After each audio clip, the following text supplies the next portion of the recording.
So we'd like to welcome you all to this session. My name is Jill Van Ostenberg, and I am director of this Catapult program at Next Tech.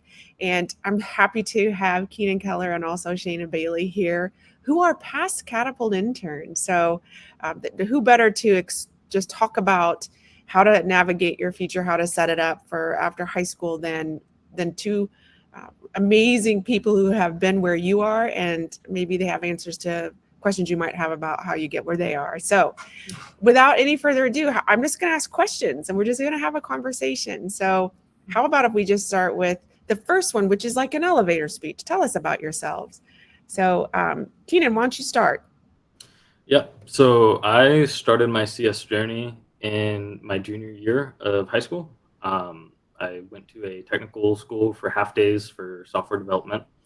And that summer, I got involved with Catapult, and that kind of catapulted everything moving forward.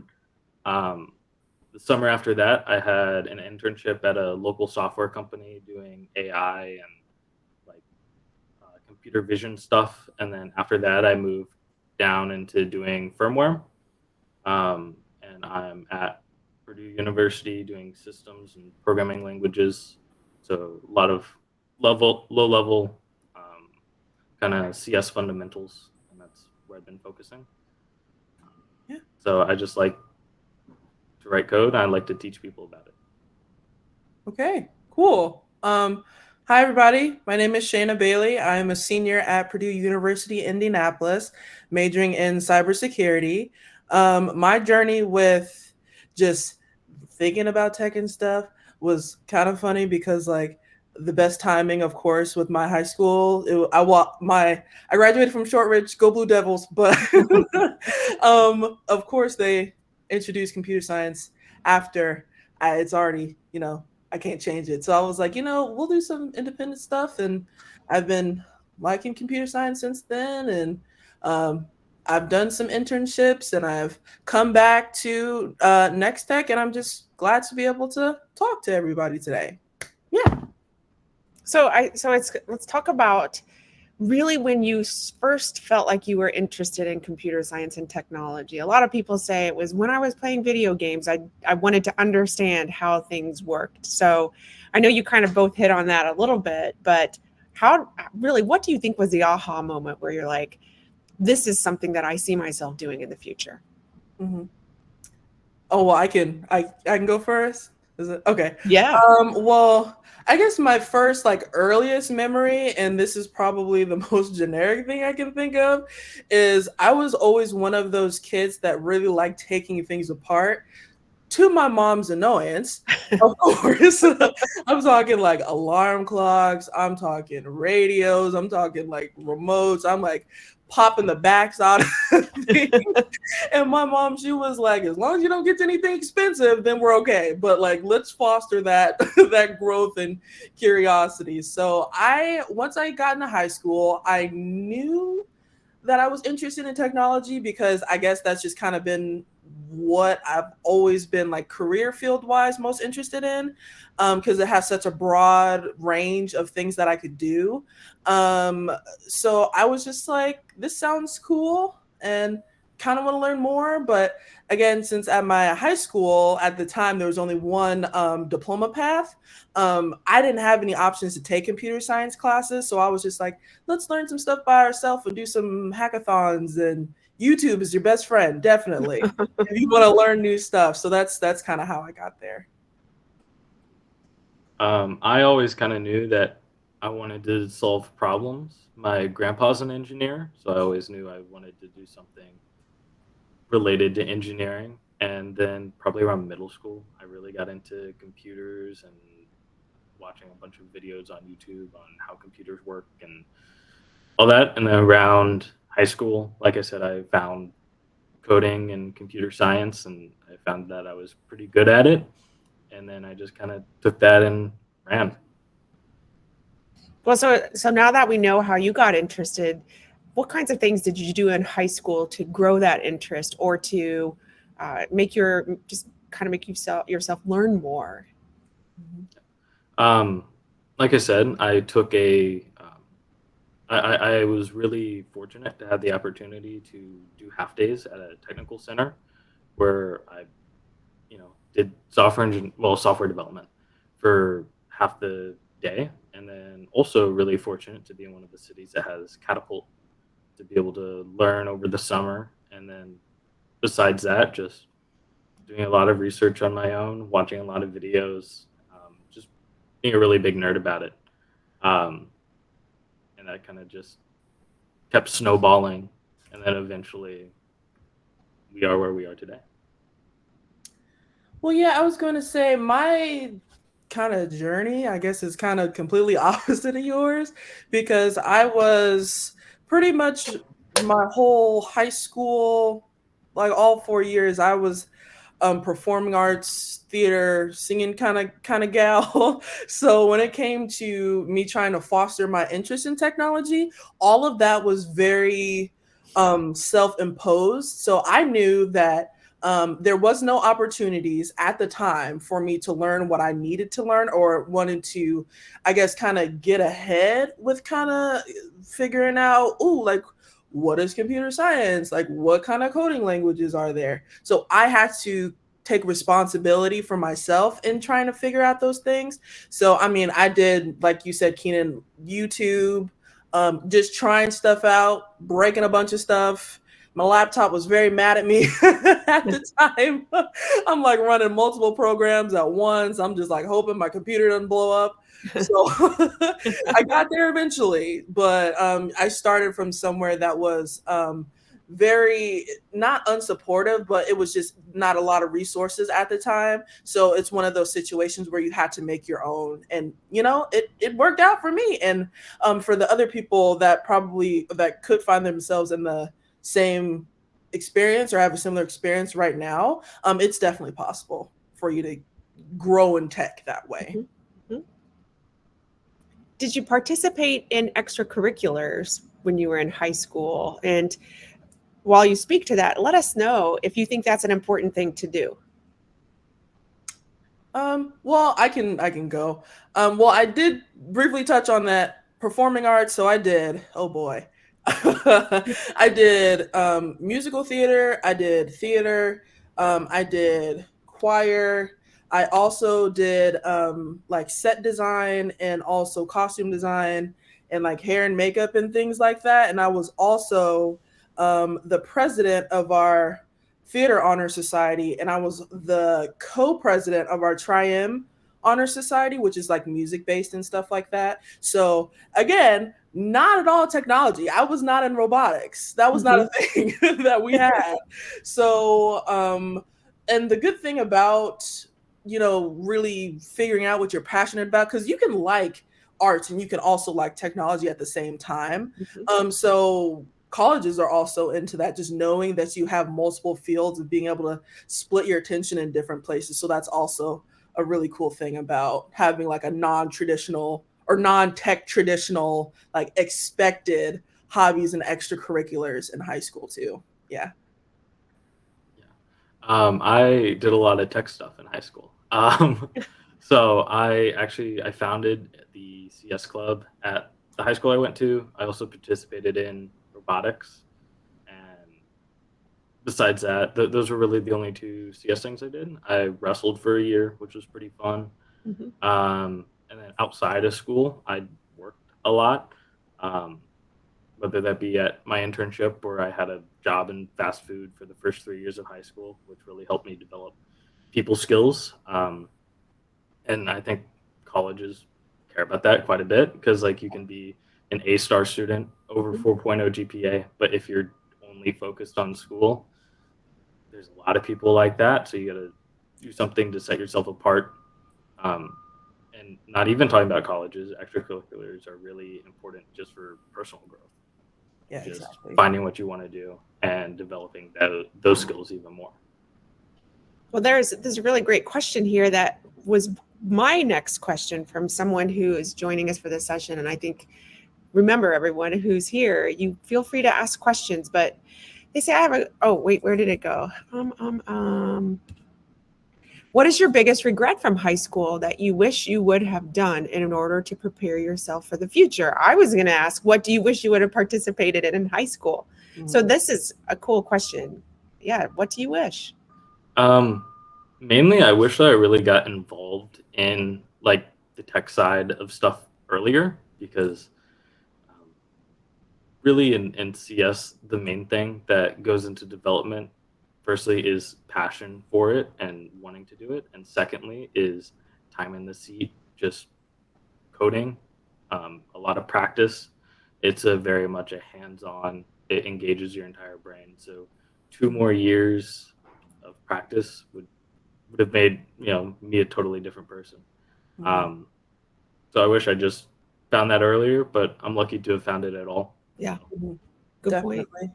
I mean, I guess for me would be, I wish that I even like I wish that I had the awareness that there were other communities for tech for students. So Catapult is a great example, but if you are just looking for like different interest groups or different like career development groups and things like that, those are other ways that while you're in high school, let's say maybe you can get an internship like me or Keenan, there are still other opportunities so that you don't have to feel that like, oh, I don't have it's my senior year, I don't have an internship in high school, the whole world is falling down. Like, no. You have options, and I regret that I wasn't aware, or I guess at the time I just didn't even know like these communities existed where like other high schoolers, even though that maybe their high school they don't have a computer science class, or they don't have a robotics club, or they don't have you doing code.org for 2 months, which was a thing. That's besides that. But like there are other opportunities that I wish that I even like was aware of. So then I could have gotten an earlier start. Cause I mean, in my major, I know that there's a whole bunch of people that have been coding since like middle school. And I'm like, geez, you feel like you gotta catch up. But even if you're not in the same experience level, there's definitely still ways to develop yourself in high school. That's not like an internship or something like that. And I wish I knew that. Well, we have a great question from William. It says he has a question about the Catapult program. You mentioned it. Might as well ask the question. And he asked, did the Catapult program help you to reinforce or find your specialization in your computer science field? Well, okay, definitely yes for me. And I don't know if this is going to be controversial or not, but when I was going into wanting to be interested in technology and things like that, I initially thought that computer science was like the only thing I could go into. So I was like, oh gosh, I have to code all the time. Like that's gonna be my job. And I will be completely honest. I was like, I'm gonna do it because I like tech, but I don't think that I'm gonna enjoy it. So I'm just gonna hope for the best, cross my fingers, and see if there's anything I would like. So with me being in Catapult, the career visits were actually probably the career industry tours and visits. Yeah, Yes, the industry tours. Those were the best thing for me because I was able to see that tech isn't just coding. It's cybersecurity, it's software engineering, it's design, it's user experience and user interaction, it's human computer interaction. So there's so many avenues that I could go in. So I did the coding boot camp, got through that. Very good. I'm happy I did that. But I was also able to know through the experience of me seeing all these different avenues that computer science was not something I personally wanted to go into. So if anything, it saved me a lot of time and money, which I appreciate very much. Yeah. Yeah. For me, the main thing was making the connections to people in the industry and kind of demystifying that. It really takes down a lot of barriers. Like we got to meet CEOs of pretty major corporations, and that kind of was like, oh, this is just a person that I can talk to, which is really cool. And also along with that, like it kind of proved to me that I could do this and that I had the ability to fully commit myself to something like just coding all day, which is fun. And even adding on to that, I met one of the mentors who has been super important to me in progressing. Lucas, who Mhm. I have talked to from the start of Catapult when I first met him all the way up to last week.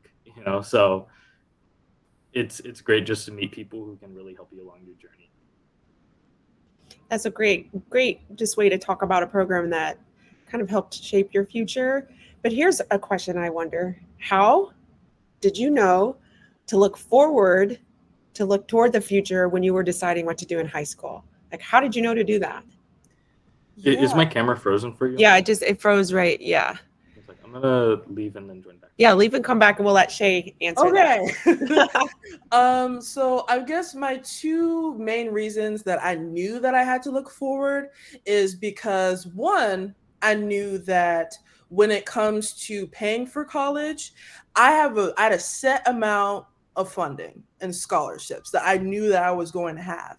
So I went into my college journey thinking that I need to use the time that I have as efficiently as possible. So I was like, let me do all of this research before I get to college so that I know that I'm doing the thing that I want to do post college. So I actually worked backwards. Okay, so I like tech and I like cybersecurity and I like designing things and I like breaking systems and things like that. So what degree can I get to enable me to do that and then use my time the most efficiently?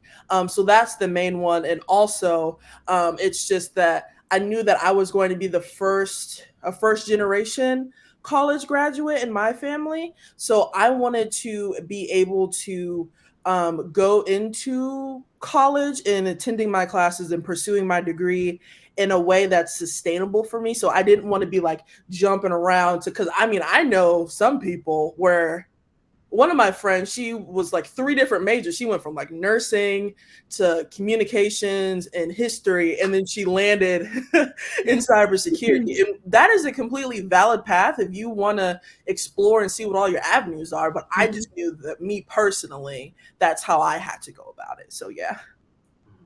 I'm sorry, I got distracted with my camera. The question was, how did we pick our major? Well, it was how did you know to look toward the future when you were deciding what to do in high school to, yeah. like so that you could prepare yourself for college? Yeah. Yeah, I'm actually in a pretty similar situation. I'm a first generation college student. I don't really come from much. So it was kind of a no-brainer that I had to look towards the future to kind of set myself up to be able to make that change and go to college and pay my way through college. Um, and I'm truly just doing what I love to do, and I think that's the most important thing, is that you're not only setting yourself up for success in terms of monetarily and career wise, but for your future happiness and what you really want to do. Yeah, definitely. I was going to say, just to add on to that, Yeah. there's a very increasingly growing group of postgraduate students, like post undergrad students, that they go into college thinking, I just need to get a degree and I need to get out, and then Yeah. I'll figure it out. Whatever happens afterwards, that's none of my business right now. But I'm here to say that, again, you can absolutely do that if you have the resources to just get any degree that you want and figure it out later. Completely valid. But for people that are wanting to go to college and be very intentional with what you are learning, it's very good, one, that you're here, two, that you're interested, and three, that you have the desire to, as I kind of said, work backwards. So I knew what I didn't want to do, and I knew what I did want to do, and I needed to know what degree I needed to get to achieve that. So you would save yourself a lot of time and heartache and financial situations if you were to just kind of look forward now so that you can use your time just really efficiently. Well, and I think a good question to piggyback onto that is, in your opinion, what do you think colleges care about?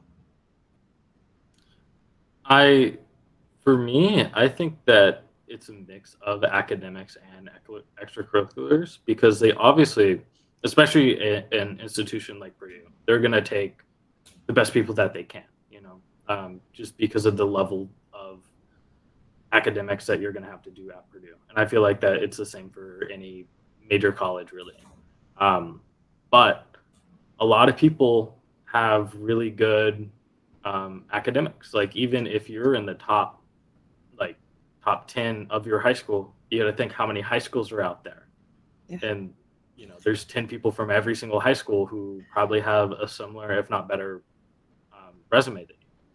So you really, as we said before when we were talking about the extracurriculars, you have to set yourself apart by taking those and really show not that you're just smart, but that you're a person also. And colleges really appreciate that. Yeah, and I mean it also translates to when you get here because you're not just like an academic machine, When you get here, you gotta, survive 4 years of increasingly difficult classes. So if you're trying to figure out like how to make yourself be seen at like as an applicant, as someone that's very well-rounded, like Keenan said, extracurriculars. I wanted to add like volunteering or maybe doing some personal projects of your own to where, I mean, I know on my application, it was like, do you have any, like you can do like a link to like a portfolio, or you can add some sort of academic work that you're really proud of. So being able to not only be like a super awesome, like academic wise kind of student, you also want to show that you can manage other things. So if you're volunteering, if you're in honor societies and you could be doing just like mediocre, but that shows that you are able to manage a lot of different things at the exact same time, which is also really something that college is looking for, because you got to be able to keep the steam going, once you're actually in college, because some people will burn bright but burn out really fast, which is the last thing you want to do. Well, can you tell us a little bit about that college application process? Well, yeah. I mean, for me, it was pretty simple because, again, with all the research that I did, and also at the time, it's actually kind of funny with the timing of everyone kind of being like, "Oh my gosh, cybersecurity is like a thing that we should be teaching people. Like, people should have degrees in this field." It was actually like the year that I started college, there were only like 2 universities in Indianapolis that had specific cybersecurity degrees. So I had to, thankfully, they added it right when I started. I was able to switch to a cybersecurity degree, but I was able to kind of discover what I wanted to do in that sense. So the application process could be different, but it's like if you, focus on doing a good essay, show what you're passionate about, show what you've done, maybe what you haven't done, what you regret, all those kind of things on your application will make you stand out instead of just saying like, have good grades. Please let me into your college. Yeah. Yeah. Nowadays the application process is fairly streamlined. I feel like with Common App, Yeah. like for the most part, you fill in one application, which is pretty time consuming, and then like 80 to 90% of the information for every other application is filled out. So then really after that, it's just a lot of essay writing, which it isn't my strong suit. It's not my cup of tea, but you just kind of get through it, you hunker down, and then eventually you just get through it, apply to colleges, and hopefully get into a good one. Well, we have a good question from Evelyn. Or wait, let me see who from Omotolo. She says, how do you decide what school you were going to and what drew you to Purdue? Yeah, for me, it was really a no-brainer. As I said before, I didn't come from much, so I didn't really have all that much money. So out of state wasn't really an option. So had to be in state. I was looking at a private school for a long time, but then I realized it'd be way too expensive, and it was just a stupid decision. And we have one of the top CS programs in the country, and the top systems program in the country. Right here is a 4-hour drive for me, so it's a no-brainer. Yeah. Use best bang for your buck if you're in Indiana. Mm-hmm. Yeah. And I think who asked that question? Was that Omotola? Yes, you know her. Oh, She's a oh, catapult from Omotola. last Sorry. summer. I was like, she was on my catapult. Sorry. Yes, I got a little excited. I But know. for me it was also kind of a no-brainer because I mean I did mention it before.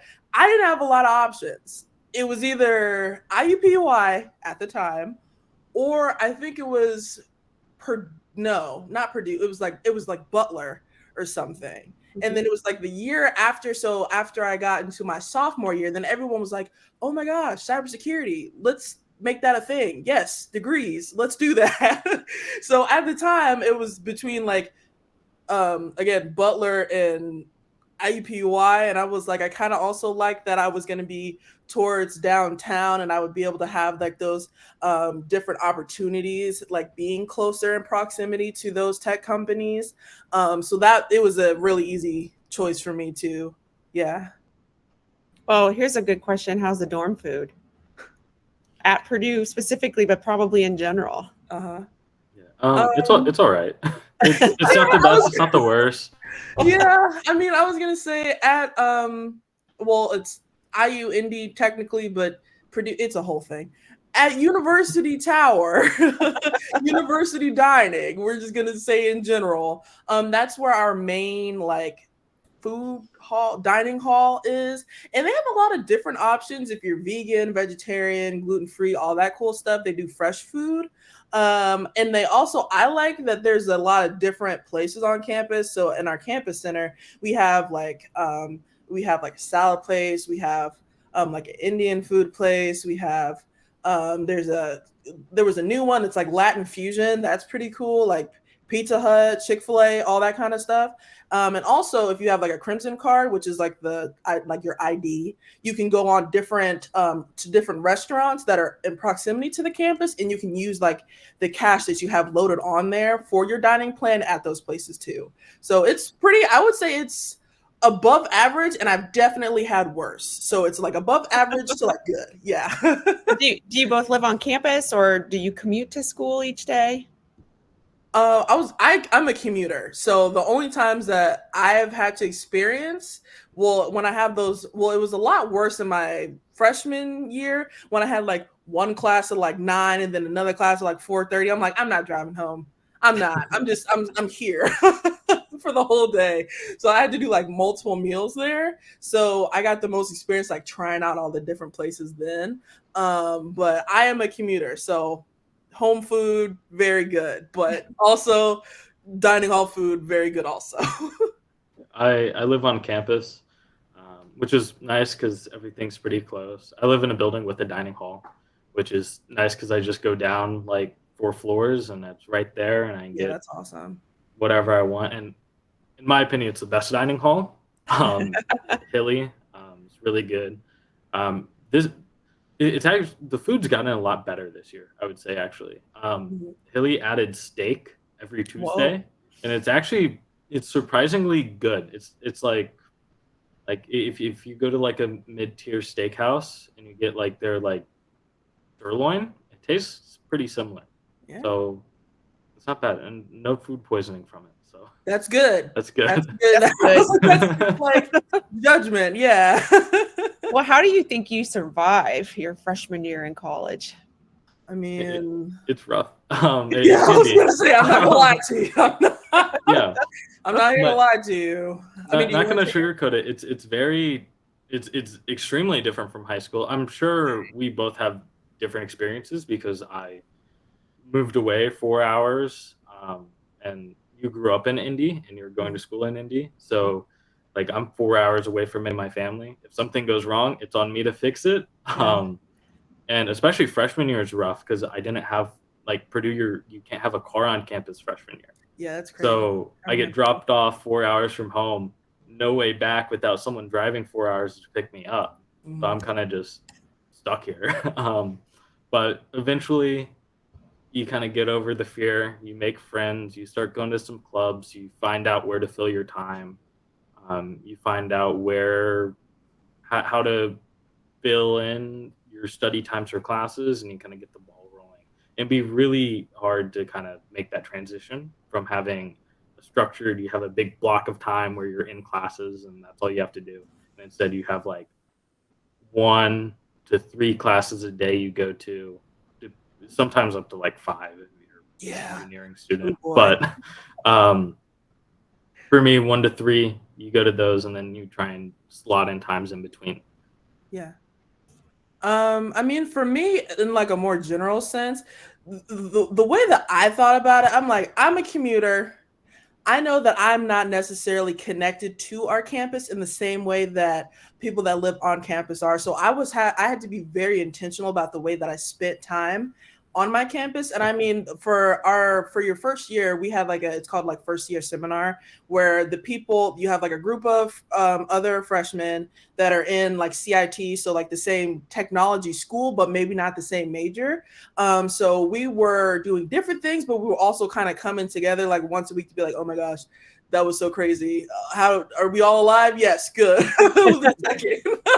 So I was able to connect with those people, and I'm still friends with some of the people from my first year seminar, even if they're not in my major. And I feel like that's a big mind transition that you have to do, because college is not like high school, because you are going to a school where people are going different paths. So in high school, you're like, we're all working to get a diploma. We're trying to graduate high school. But in college, you could be in the same class with someone that's a nursing student or a history student or like a computer science student, and all be trying to take the same class for a similar gen ed credit. So if you want to survive in terms of making sure that you are able to sustain being a college student, especially during that freshman year where that hard transition from, it may not even be like academics, because I know I was an IB and they were like, you're going to have to do all this work, but it's going to be like 10 times worse. Not at all. I was like, I was prepared for war. I was. I didn't even have to, it wasn't even that crazy. I was like, I was doing more in high school than I'm doing in college. So I wasn't worried about that, but it was that transition to, not having maybe your best friend next to you, or not knowing anyone, or you being scared to ask a question. When you're able to find those communities and be intentional of seeking them out, like looking for clubs, organizations, things like that, that'll definitely make it a lot easier to survive, because you're not by yourself, Well, somebody asked a question, what's your favorite extracurricular club or activity that you've joined in college? Ooh. I've joined. You want me to go? Yeah, you can. I gotta think. I'm in a club called Purdue Hackers, where every Friday night we do essentially like a small hackathon, which is just a really nice place to meet people, work on some side projects. There's always a bunch of people doing really cool things. You stay up pretty late. Sometimes like a usual time to leave is like 2-3 a.m. Yeah, I've been there. You can go pretty late. I would say that's probably the best club that I've been to. It's the most consistent one that I've been to. Mm-hmm. And it's not even just a bunch of CS people. The requirements to join the club is know what a computer is, and that's optional. Yeah. So it's that's definitely the best club that I found so far. So now we have 2 minutes left, and I want to run through these questions. So Shay, you want to answer that, and then I'll just go down to make sure we can hit as many questions. Yeah. Okay. We were called CyberJags, but it's like the cybersecurity version of like a Purdue, like a cybersecurity hacking kind of industry visits kind of thing. But also I joined, it was a video game club where we did like Smash Bros. Tournaments. That was intense. And there's a board game club where they did like D&D tabletop stuff. So you can definitely find like your more nerdy, I guess you can say, interests too when you're at college. Yeah. And we have a question about any good tech career options that don't require college that you know of. Oh, there's a lot. There's a lot. I mean, do you want to go, Keenan? Yeah. I think the biggest thing is you can always do something without a degree, I feel like, especially in the CS world. But if anything, it's actually a lot harder to get into that without doing college, because it's a lot more self-focused. You got to really it's a grind from what I hear. Of course, I'm doing a 4-year degree. And honestly, I think that's still probably the way to go for most people. you can do it, especially like cybersecurity. If you want to study for all your certifications yourself and take those, you 100% do it. But a lot of times people underestimate the amount of work that goes into breaking into that career without a college degree. And we have 1 minute left. Okay. So how about if we just ask the question? Here's someone says, do you like high school better or college? College, yeah. Okay, let's ask this one. How about what's the most important thing you packed for your first year in college? A mattress topper. Okay. I was gonna say a charger because Well- I like was on campus for a lot longer than I thought I would be. So I was like, my laptop, phone, iPad, everything was dead by like 3 p.m. and I still had another class to go. So And definitely a this question has 5 upvotes. Is Calc 2 going to cook me at Purdue? Yes, Calc 2 will cook you at Purdue. Absolutely. It will. Okay. Thankfully, I'm a cybersecurity major. I didn't have to go through it, but a lot of my friends did. So Yeah, I had to go through Calc 2. It's not fun. And you guys, this was so great. I feel like, sorry that we didn't get to everyone's questions, but real fast, if you can say in 10, 15 seconds, how did you decide what to study in college? And then how did you decide? okay. I decided because again, I knew what I didn't want to do. I knew that I didn't want to be sitting at a table all day in a cubicle coding, just building programs and things like that. I knew that I wanted to do something that's a lot more broad and where I'm able to use a 1 degree to do a whole bunch of different things. So pen tester, analyst, ethics, you can go into governance, you can go into cloud. That's how I chose mine because I knew that I'm very indecisive. So I was like, let's do the thing you can do the most things with. Yeah. For me, I got lucky and I found what I was passionate about pretty early on in high school. A lot of people don't, and a lot of people expect that they will, which is Yeah. not the case for most people. But I got lucky and I found something that I truly love to do, and I would do even if it didn't pay good, even though it will. Yeah. And that's what I'm pursuing.